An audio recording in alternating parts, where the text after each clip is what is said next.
Setiap kali kita streaming film, video call sama teman, atau sekedar kirim pesan WhatsApp, pernah nggak sih kepikiran semua itu bisa terjadi berkat apa? Nah, di baliknya itu ada sebuah infrastruktur raksasa yang nggak kelihatan, tapi kerja nonstop buat kita semua. Pertanyaannya simpel aja. Siapa sih yang punya jalan tol data yang kita pakai setiap hari ini? Jawabannya, mungkin bukan yang selama ini Anda bayangkan. Dan kutipan ini menurut saya pas banget.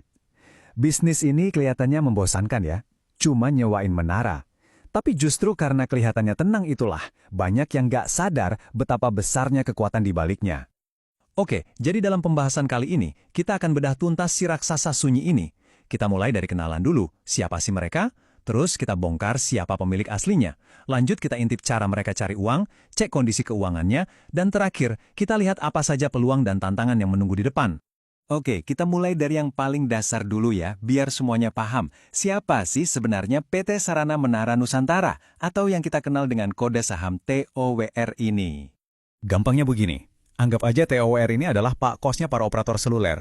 Mereka yang punya bangunannya, yaitu menara dan jaringan kabel fiber optik, terus operator kayak Telkomsel, Indosat, XL, itu yang pada nyewa tempat di sana buat masang pemancar sinyalnya. Sejarahnya tuh lumayan to the point. Berdiri tahun 2008, mereka nggak buang-buang waktu. Di tahun yang sama, mereka langsung akuisisi Protelindo. Nah, langkah strategis inilah yang jadi fondasi utama mereka sampai sekarang. Nah, ini dia bagian yang selalu menarik. Kalau kita ngomongin perusahaan infrastruktur yang krusial banget buat negara, pertanyaannya selalu sama, siapa sih orang di baliknya? Jawabannya ini bakal kasih kita gambaran yang jauh lebih besar. Kalau kita lihat di data kepemilikan saham, nama yang muncul sebagai pengendali adalah PT Sapta Adhikari Investama. Mereka punya lebih dari separuh perusahaan. Tapi ini kan cuma nama perusahaan investasi ya. Pertanyaan lanjutannya, siapa pemilik perusahaan ini? Dan disinilah semua jadi jelas. Di balik itu semua, ada keluarga Hartono, pemilik grup Jarum. Ini penting banget loh. Kenapa? Karena ini berarti TOWR didukung oleh salah satu kekuatan finansial terbesar di Indonesia. Mereka punya akses modal yang hampir tak terbatas dan visi bisnis jangka panjang. Oke, kita udah tahu siapa bos besarnya. Sekarang, mari kita bedah mesin uangnya.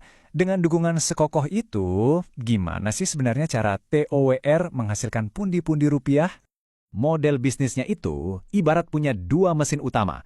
Mesin pertama, yang klasik dan stabil banget, adalah sewa menara. Ini pendapatan rutin dari kontrak jangka panjang. Mesin kedua, yang sekarang lagi ngebut banget, adalah jaringan fiber optik. Ini adalah masa depan konektivitas. Selain itu, ada juga layanan lain seperti VSAT untuk daerah terpencil. Punya mesin uang yang solid, pastinya kondisi keuangannya juga kuat dong. Sekarang, yuk kita lihat angkanya biar lebih kebayang segede apa sih perusahaan ini. Coba lihat angka ini. Total asetnya per September 2025 mencapai 78,29 triliun rupiah. Angka yang luar biasa besar ini mencerminkan betapa masifnya infrastruktur fisik yang mereka miliki, yang tersebar dari Sabang sampai Merauke. Dan angka ini bukan cuma besar kalau berdiri sendiri. Coba kita bandingkan dengan para pesaingnya. Kelihatan jelas kan? TOWR ini adalah pemimpin pasar yang tak terbantahkan dari sisi aset, jauh di atas yang lain. Aset segede itu tentu saja menghasilkan pendapatan dan laba yang juga jumbo. Proyeksinya untuk setahun penuh 2025, mereka bisa mencetak pendapatan lebih dari 13 triliun rupiah, dengan laba bersih sekitar 3,6 triliun. Oke, pondasinya kuat, keuangannya sehat. Tapi bisnis itu kan dinamis ya. Pasti ada peluang yang bisa dikejar dan ada ancaman yang harus diwaspadai. Mari kita lihat peta jalan TOWR ke depan. Peluangnya jelas banget di depan mata. Era 5G itu butuh lebih banyak menara dan menara yang lebih padat. Ekspansi fiber juga masih panjang perjalanannya. Nah, ini semua makanan buat TOWR. Tapi risikonya juga ada, terutama karena banyak peralatan mereka yang impor, jadi nilai tukar rupiah jadi faktor yang sangat penting. Nah, ini dia pertanyaan sejuta umat. Dengan datangnya internet satelit dari Elon Musk, apakah bisnis menara konvensional seperti TOWR ini akan tamat riwayatnya? Anehnya, jawaban dari pihak Tower sendiri justru kebalikannya. Mereka malah melihat Starlink sebagai peluang. Kuncinya ada di kata backhaul. Gampangnya, backhaul itu pipa penghubung dari menara di pelosok ke jaringan internet utama. Menurut mereka, Starlink bisa jadi pipa itu untuk daerah-daerah yang super sulit dijangkau. Jadi logikanya begini, pertama Starlink itu jadi pembuka jalan. Mereka bawa internet ke desa-desa terpencil yang sebelumnya blank spot. Nah, begitu ada koneksi, muncullah kebutuhan menara lokal untuk menyebarkan sinyal. Kedua, kalau satu daerah sudah ramai, barulah masuk akal secara bisnis untuk membangun jaringan fiber. Dan yang paling penting, harganya beda jauh. Starlink main di segmen premium, jadi tidak langsung bersaing dengan operator lokal.